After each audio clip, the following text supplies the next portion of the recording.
He abused the population and committed brutal crimes for his rise and subsequent fall.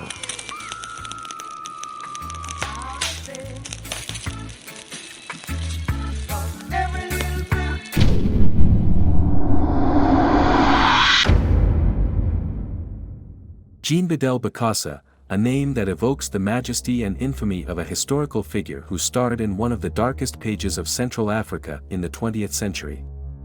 His life is a tale of unbridled grandeur, cruelty and unbridled ambition that left an indelible mark on the history of the Central African Republic. The title of emperor evoked an aura of grandeur and extravagance that Bokassa constantly sought. He crowned himself while much of the population lived in poverty. But Bokassa's dark side was revealed in his brutality. His rule was characterized by political repression, censorship of the press and systematic violation of human rights. In 1979, he reached his most infamous point when he ordered the massacre of students who opposed his regime. This massacre, known as the Saint Sylvestre Massacre, left an indelible scar on the conscience of his country. Welcome to the diary of history. Bokassa is also remembered for his personal extravagance, which included excessive luxuries such as jewelry, luxury cars, and expensive suits. He was accused of amassing an immense personal fortune while his people suffered. In addition, his erratic behavior and impulsive decisions isolated him internationally. In 1979, after a series of scandals and international crises, Bokassa was overthrown by France and replaced by President David Dacko. He spent the rest of his life in exile in France, where he died in 1996.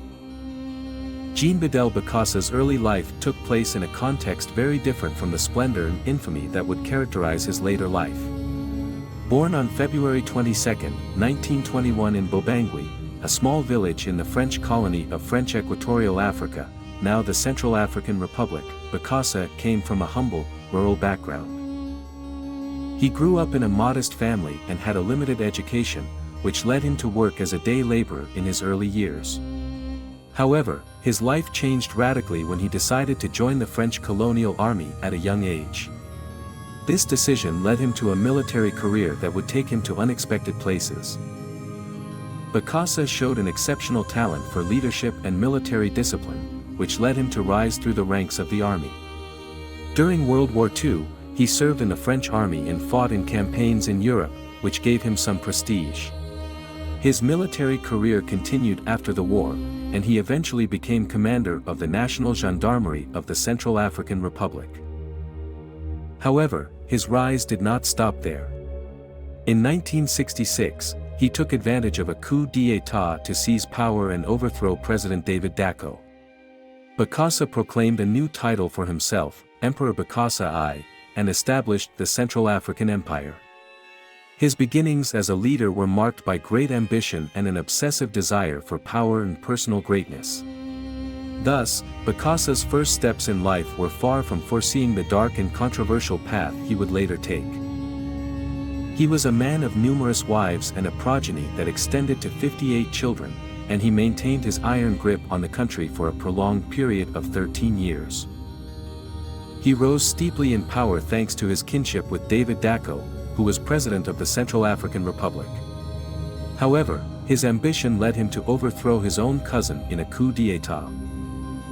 In 1974, he had Alexander Banza, who had been Minister of Finance and Vice President, killed. Bokassa tortured him for hours, gouged out his eyes and cut off his ears and tongue. He then hung him from a butcher's hook and shot him in the head. The year 1975 was one of the darkest periods in the history of the Central African Republic under the regime of autocrat Jean-Bédel Bokassa. During that year, Bokassa unleashed a wave of brutal repression in his country, targeting political opponents, prominent figures and critics of his regime. The most notorious action was the arrest of more than 200 people, including ministers, deputies, judges and journalists, on charges of conspiring against him and his government. The arrest of these individuals was only the beginning of a process that quickly turned into an episode of violence and human rights abuses. Bokassa ordered summary trials for the defendants, which meant that they were not afforded due process or the opportunity to adequately defend themselves. The convictions that resulted from these summary trials were extremely severe. Some of the detainees were sentenced to prison terms, while others were sentenced to hard labor, and in particularly shocking cases, some faced the death penalty. One of the most chilling aspects of this wave of repression was that some executions were carried out in the imperial palace of Bokassa itself. This fact underscores the degree of authoritarianism and brutality that characterized his regime, where even high-ranking figures were not safe from his wrath and vengeance. This massive repression was only part of the violence and abuses committed under Bokassa's rule. During his reign, there were constant reports of human rights violations, including disappearances, torture, and assassinations of political opponents and critics of his regime. Bokassa justified his authoritarian actions on the grounds that he was preserving stability and unity in the Central African Republic, but his rule was characterized by brutality and corruption, and his erratic and flamboyant behavior isolated him internationally. Jean-Bédel Bokassa's coronation ceremony as emperor in 1977 was an event that marked one of the high points of his extravagant reign in the Central African Republic. This lavish celebration not only left an indelible mark on the country's history, but also laid bare the megalomania and unbridled ambition of a man willing to spend astronomical sums to entrench his power. The cost of the ceremony, which exceeded $20 million, Bokassa ceded these natural resources in exchange for arms and political support from the colonial power.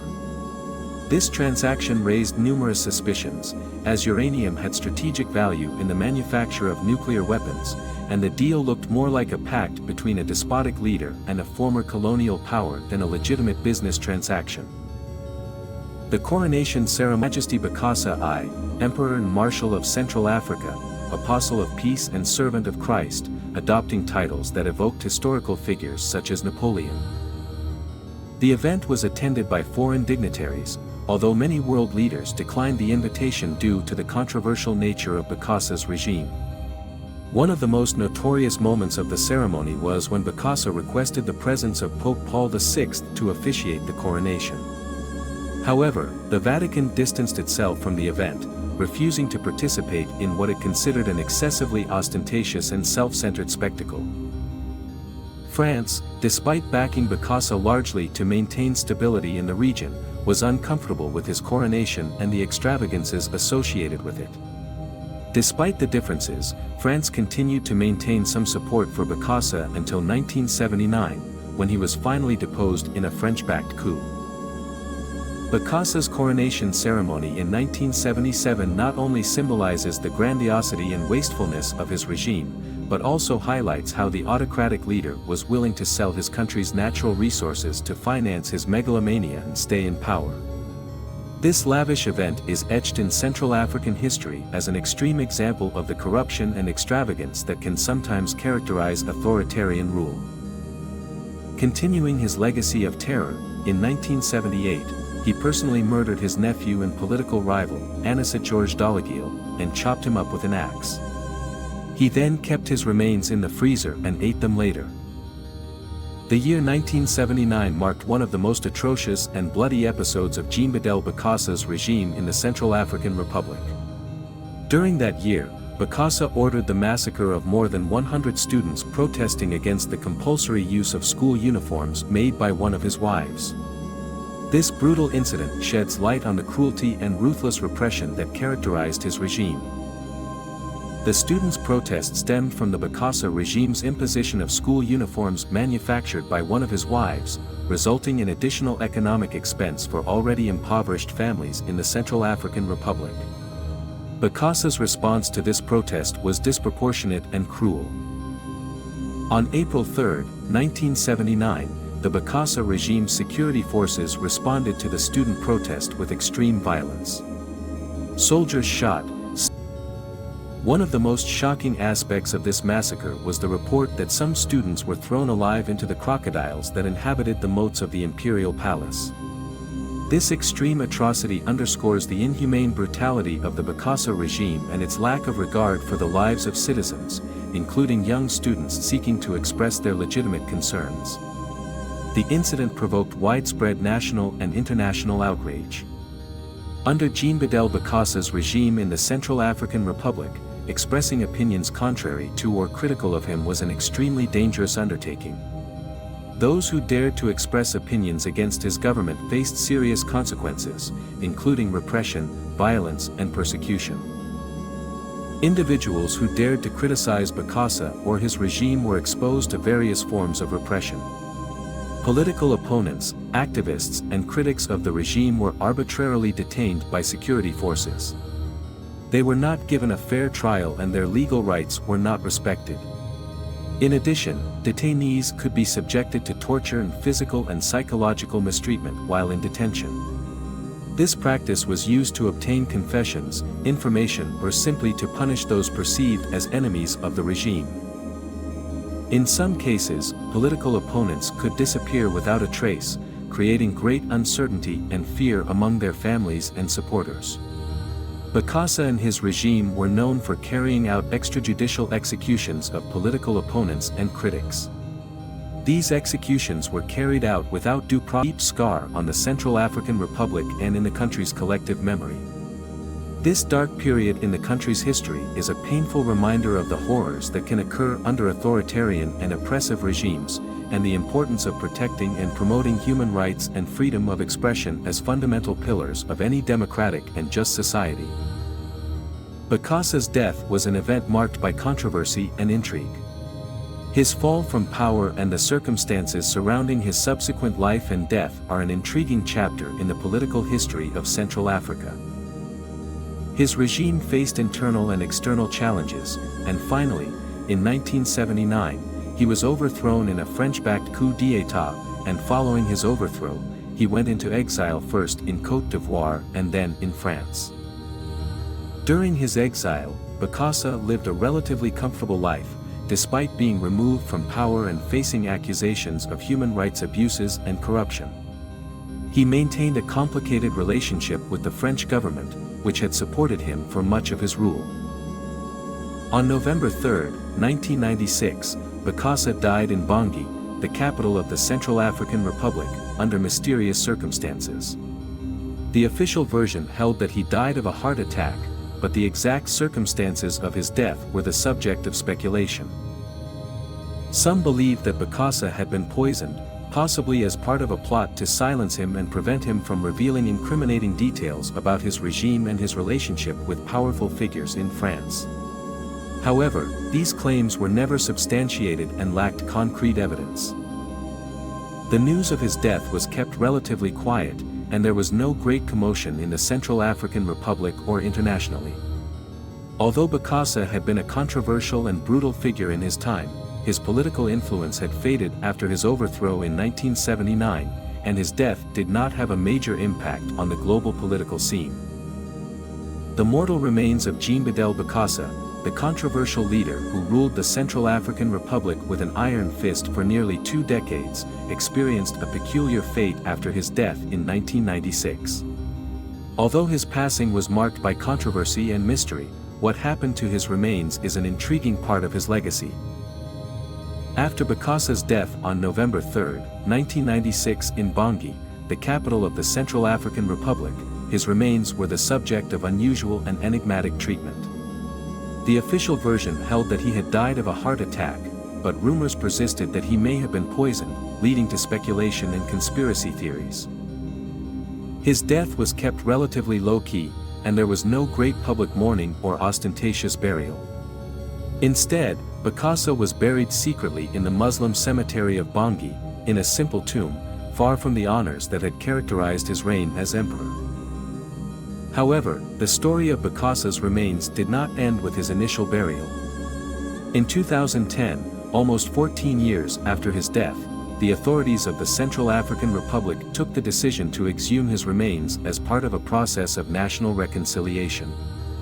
The exhumation was carried out in the hope that the country could move forward in healing the wounds caused by Bokassa's regime and come to terms with its troubled past. The exhumation of Bokassa's remains was a significant media and political event in the Central African Republic. The remains were examined by a team of forensic experts, and tests were conducted to determine the causes of his death and to look for evidence of poisoning or other suspicious factors. Although the tests revealed that Bokassa had died of a heart attack, the exhumation had a broader symbolic purpose, to confront the country's past and recall the excesses and abuses of his regime.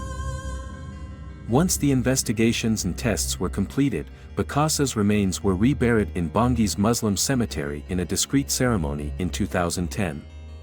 This time, his tomb was more clearly marked, although still far from the ostentation that characterized his reign as emperor. The decision to exhume and rebury Bokassa's remains was an important step in the search for truth and reconciliation in the Central African Republic. While Bokassa's regime left deep scars on the country's history, the exhumation and recognition of the excesses committed during his rule allowed the nation to move towards a fuller understanding of its past and a hope for a more just and democratic future. The mortal remains of Jean-Bédel Bokassa underwent a peculiar and symbolic journey after his death. From his initial burial in a simple grave to his subsequent exhumation as part of a national reconciliation process, the story of his remains reflects the Central African Republic's efforts to confront its turbulent past and move towards a more promising future.